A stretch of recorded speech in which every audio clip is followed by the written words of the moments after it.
오늘 우리에게 주시는 하나님의 말씀은 예레미야 38장의 말씀입니다. 14절에서 28절의 말씀. 시드기야 왕이 사람을 보내어 선지자 예레미야를 여호와의 성전 셋째 문으로 데려오게 하고 왕이 예레미야에게 이르되 내가 내게 한 가지 일을 물으리니 한마디도 내게 숨기지 말라. 예레미야가 시드기야에게 이르되 내가 이 일을 왕에게 아시게 하여도 왕이 결코 나를 죽이지 아니하시리이까? 가령 내가 왕을 권한다 할지라도 왕이 듣지 아니하시리이다. 시드기야 왕이 비밀히 예레미야에게 맹세하여 이르되 우리에게 이 영혼을 지으신 여호와께서 살아계심을 두고 맹세하노니 내가 너를 죽이지도 아니하겠으며 내 생명을 찾는 그 사람들의 손에 넘기지도 아니하리라 하는지라. 예레미야가 시드기야에게 이르되 만군의 하나님이신 이스라엘의 하나님 여호와께서 이와 같이 말씀하시되 내가 만일 바벨론의 왕의 고관들에게 항복하면 내 생명이 살겠고 이 성이 불사름을 당하지 아니하겠고 너와 내 가족이 살려니와 내가 만일 나가서 바벨론의 왕의 고관들에게 항복하지 아니하면 이 성이 갈대아인의 손에 넘어가리니 그들이 이 성을 불사를 것이며 너는 그들의 손을 벗어나지 못하리라 하셨나이다. 시드기야 왕이 예레미야에게 이르되 나는 갈대아인에게 항복한 유다인을 두려워하노라. 염려하건대 갈대아인이 나를 그들의 손에 넘기면 그들이 나를 조롱할까 하노라 하는지라. 예레미야가 이르되 그 무리가 왕을 그들에게 넘기지 아니하리이다. 원하옵나니 내가 왕에게 아뢰는 바 여호와의 목소리에 순종하소서. 그리하면 왕이 복을 받아 생명을 보전하시리이다. 그러나 만일 항복하기를 거절하시면 여호와께서 내게 보이신 말씀대로 되리이다. 보라, 곧 유다 왕궁에 남아있는 모든 여자가 바벨론 왕의 고관들에게로 끌려갈 것이요 그 여자들은 내게 말하기를 내 친구들이 너를 꿰어 이기고 내 발이 진흙에 빠짐을 보고 물러갔도다 하리라. 내 아내들과 자녀는 갈대아인에게로 끌려가겠고 너는 그들의 손에서 벗어나지 못하고 바벨론 왕의 손에 잡히리라. 또 내가 이 성읍으로 불사름을 당하게 하리라 하셨나이다. 시드기야가 예레미야에게 이르되 너는 이 말을 어느 사람에게도 알리지 말라. 그리하면 내가 죽지 아니하리라. 오늘 이랬다 저랬다 하지 않기를 이라는 말씀의 제목으로 함께 은혜 나누겠습니다. 여러분, 사람이 아름다운 고집이 있어야 합니다. 신앙에도 줏대가 있어야 합니다. 귀가 얇은 사람에 관한 잘 아는 옛날 이야기 한 토막입니다. 옛날에 어떤 아버지와 아들이 당나귀를 팔러 장에 가고 있었습니다.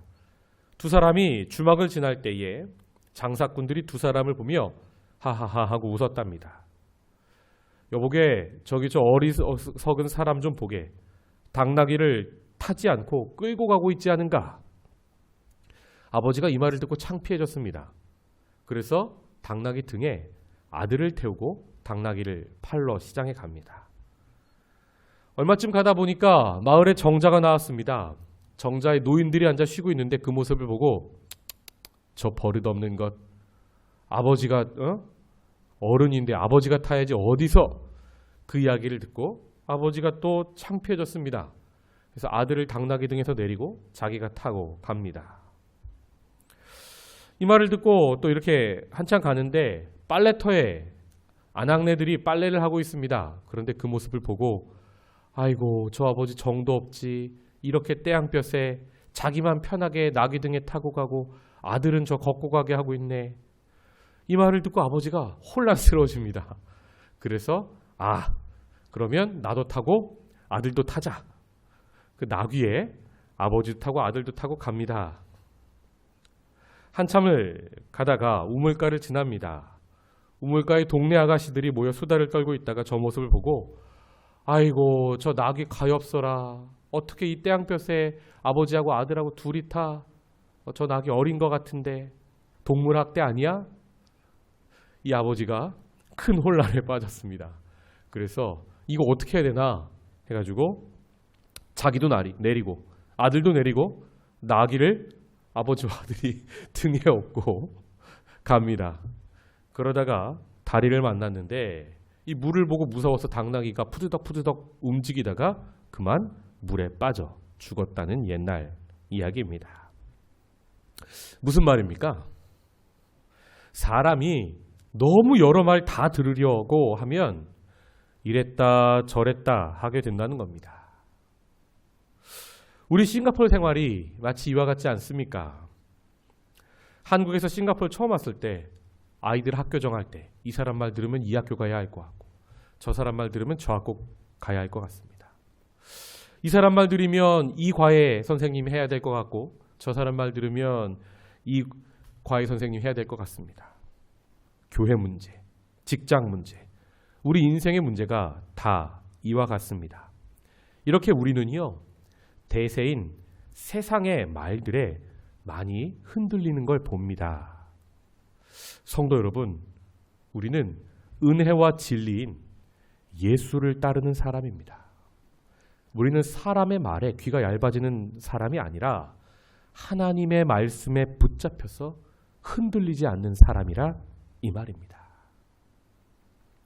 오늘 우리는 성경에서 듣지 말아야 할 말을 듣고 두려워하고 신경 쓰고 이랬다 저랬다 하다가 정작 들어야 할 하나님의 말씀은 듣지 못하고 들었어도 순종하지 못하는 한 왕 시드기야를 봅니다. 본문의 배경이 이렇습니다. 애굽에서 작심을 하고 남쪽에서 애굽 이집트가 올라옵니다. 이 예루살렘을 공격하려던 바벨론 북쪽의 군대가요, 그것을 보고 잠시 후퇴했습니다. 여러분, 사실 말이 후퇴지 전략상 후퇴입니다. 그런데 이걸 보고 이 예루살렘 왕궁 안에서 난리가 난 겁니다. 거 봐라, 예레미야의 말 거짓말이라고 내가 그러지 않았냐? 저거 거짓 선지자야. 고관들 중에 친애굽파들이 목소리가 커집니다.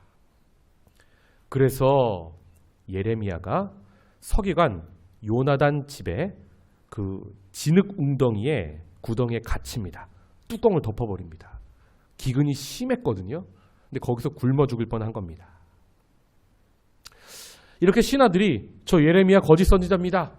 왕이여 죽입시다 하는데, 가두겠습니다 하는데, 시드기야 왕이 이때 하는 말이 뭡니까? 38장 5절을 보면요, 시드기야 왕이 이르되 보라, 그가 예레미야가 너희 손안에 있느니라. 왕은 조금도 너희를 거스를 수 없느니라 하는지라. 신하들 말 듣겠다는 거예요. 이 왕이 얼마 전에 또 그렇게 가둬놓고선 에디오피아, 흑인이죠, 내시였던 에벳멜렉 말을 듣고는 또 자기가 가두게 했던 그 예레미야를 구해주는 겁니다. 사람이 계속 이랬다 저랬다 하는 거예요. 이 사람 말 들으니까 이래야 할 것 같고 저 사람 말 들으니까 저래야 할 것 같고. 시드기야 왕이 악한 사람은 아니었습니다. 어떻게든 예레미야를 구하려고 하는 거 보면요. 그런데 신앙의 줏대는 없는 사람이었습니다. 이렇게 휘둘리다가 결국 순종해야 할 하나님 말씀에 순종하지 못하고 생명의 길을 걷지 못했던 것입니다. 성도 여러분, 그는요, 하나님을 두려워해야 하는데 하나님 아닌 것을 두려워합니다. 첫째로는요, 대세, 고관들을 두려워했습니다. 그래서 예레미야를 가뒀죠. 또 둘째, 에디오피아 내시 에벳멜렉 말을 듣곤 예레미야를 구해줬죠. 또 셋째, 오늘 본문을 보시면 그래도 하나님이 신경 쓰이는 겁니다. 예레미야를 몰래 부릅니다. 셋째 문으로. 그래서 둘이 몰래 만납니다.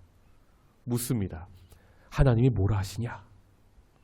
예레미야가 왕이시여, 제가 말해도 왕은 듣지 아니하실 것입니다. 생명의 주관자인 하나님께 맹세한다. 네가 무슨 말을 해도 내가 너를 죽이지 않겠다. 그러니까 예레미야가 말하는 겁니다. 여러분, 하나님은 변개함이 없으세요. 처음부터 끝까지 예레미야를 통하여 하신 말씀은 하나예요. 항복해라. 바벨론 포로로 잡혀가라. 그러면 70년 만에 돌아온다. 이 말씀에 순종하면 왕도 살고 왕의 가족도 살고 이 성이 불타지 않아서 성 사람도 삽니다. 다시 한번 이 말씀을 전합니다. 순종하지 않으면 왕도, 왕의 가족도, 이 성도 모두 망하게 됩니다. 말하는 겁니다. 이 마지막 말을 들으면 시드기야 왕이 어떻게 했을까요? 마지막 찬스입니다. 여러분, 기회라는 말이요, 그리스 신화를 보면 기회라는 게 앞은 대머리고 뒤는 머리가 길답니다. 오면 잡을 수가 없대요. 제 비유가 지금 맞나요? 제가 한 번 더 찾아보겠습니다. 이 사람이 정작 기회라는 게 왔을 때는 잘 모른다는 거예요. 그런데 지나가고 나서야 이게 기회였는데 내가 놓쳤구나 한답니다. 오늘 하나님이 주신 마지막 기회였습니다. 그런데 시드기야가 어떻게 합니까? 비밀로 하자. 그래야 고관들이 너도 죽이지 않고 나도 산다 합니다. 그리고 오늘 본문 마지막에 이렇게 끝나는 겁니다. 예레미야가 예루살렘이 함락되는 날까지 감옥들에 머물렀더라. 예레미야를 감옥에서 건져내야죠. 그리고 함께 고관들 앞에 나아가야죠. 목에 칼이 들어올지라도 하나님께서 왕에게 맡기신 백성들을 살리기 위해서 우리 하나님 말씀에 순종하자 해야죠. 그런데 그는요, 너무 많은 걸 신경 썼어요. 자기 자존심도 지켜야 했고요. 고관들 말도 들어야 했고요. 하나님 말도 들어야 했고요. 우리로 치면 시드기야 왕이 이런 겁니다. 특별히 악한 사람은 아니에요. 그런데 세상도 좀 대세니까 자녀도 좀 이렇게 키워야 할 것 같고, 나도 좀 이렇게 살아야 할 것 같고, 주일도 좀 빠져야 할 것 같고, 교회 뭐. 그런데 또 막상 그렇게 살다 보면 두려워. 천국 못 갈 것 같아. 그래서 교회 나와요. 그래서 주일날 말씀 듣고 이렇게 말씀 들으면 그래, 내가 이 말씀대로 또 살아야지. 세상을 좀 멀리 해야지. 그러다 월요일부터 시작하면 다시 세상의 대세인 세상의 말을 따르는 거예요. 이랬다 저랬다. 그러다가 기회를 놓치고 그 나라까지 망하고 자신도 망하는 인생이 바로 시드기야였습니다. 성도 여러분, 시드기야 같은 신앙을 우리 이 시대에 많은 사람이 갖고 있습니다. 그런 사람들에게 하나님께서는 예레미야의 입술을 통하여 이렇게 말씀하십니다. 여호와의 목소리에 순종하소서. 그리하면 왕이 복을 받아 생명을 보존하시리이다. 나라가 망하는 그 위험 속에서도 복을 주시고 생명을 지키시는 게 하나님의 계획이었다는 말입니다. 사랑하는 성도 여러분, 전염병으로 전 세계가 어렵죠. 기업들이 줄도산하고 있습니다. 코로나가 끝나도 그 이후가 더 두렵습니다. 이 어려움의 시기에도 우리를 향한 하나님의 목적과 계획은 하나예요. 생명과 평안입니다. 순종하라는 거예요. 그러면 복도 있고 생명도 지킨다는 것입니다. 성도 여러분, 우리가 세상도 사랑하고 예수도 사랑할 수 없습니다. 대세인 세상의 말에 순종하면서 동시에 하나님의 말씀에 순종할 수 없습니다. 양다리는 찢어지기 마련입니다. 오직 한 길, 생명의 길 되신 예수님께서 가신 그 길을 걷는 저와 여러분이 되시기를 주님의 이름으로 축복합니다. 우리 한 가지만 오늘 주신 말씀 붙잡고 기도하기 원합니다. 나는 하나님이 주신 기회를 살리고 있습니까? 아니면 본문의 시드기야 왕처럼 딱히 악하진 않아. 그런데 세상도 좋고 예수도 좋아. 세상의 방법도 좋고 하나님 말씀도 좋아. 여러분, 그건 신앙이 아닙니다. 그러다 망하는 사람이 한둘이 아닙니다. 오직 예수를 붙잡는 우리 생명의 말씀 교회 성도들, 또 우리 자녀들, 우리 가정이 될 수 있도록 도와달라고 기도하시고, 전 세계에 흩어져 있는 생명의 말씀 교회 식구들을 위해서 오늘 아침 좀 특별히 중보했으면 좋겠습니다. 군에 있는 우리 청년들, 또 사업터의 관계로 또 전 세계에 흩어져 있는 많은 생명의 말씀 교회 식구들, 또 코로나 때문에 아니면 또 임기를 마치고 한국에 가 있는 생명의 말씀 교회 식구들, 우리에게 주신 많은 사람들이 있죠. 하나님, 오늘 하루 그들에게 능력 주시고 힘 주셔서 하나님 말씀을 쫓아 사는 인생 살 수 있도록 도와달라고 우리 함께 기도의 자리로 나아가겠습니다.